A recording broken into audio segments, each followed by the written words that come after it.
Katika utengenezaji wa sabuni za magadi, msikilizaji, ni muhimu sana kuzingatia mambo muhimu ambayo nimekuletea katika video ya siku ya leo.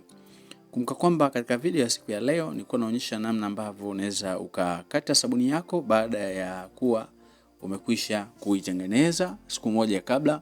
Kumbuka kwamba sabuni ya magadi huwa inakatwa siku ya pili baada ya siku ya uzalishaji au siku ya kutengenezwa. Na kualika sana katika darasa la siku ya leo. Mimi naitwa Mwalimu Almasi kutoka Lodness Enterprises.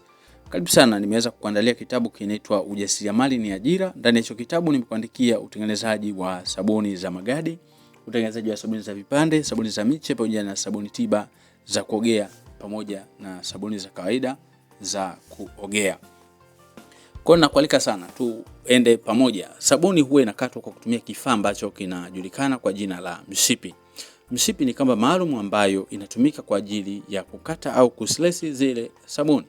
Lakini pia mbali na mshipi kuna vibao ambavyo vinatumika. Vibao hivi kama unavyoona na vipanga pale.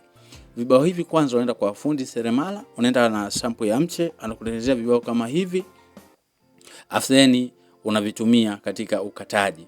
Kwa hiyo hasa kibao ambacho tunakitengeneza kiwe size, urefu, upana pamoja na kimo sawa na mche ambao unatazamia kuutoa katika sabuni zako.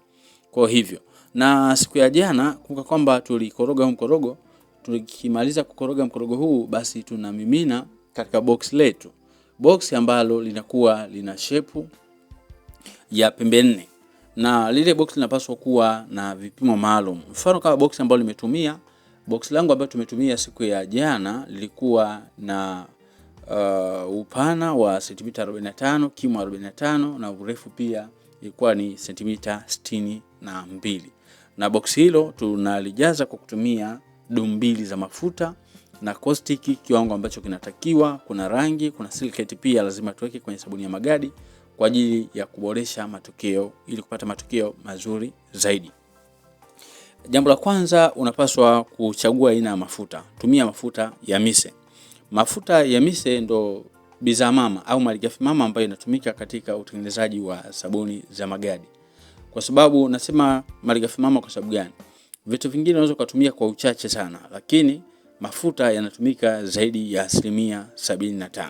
Baada ya mafuta, kitu ambacho kinafuata lazima tuwe na caustic soda. Na caustic soda hii hatuitumii direct kwamba tunatumia ile chumvi hapana.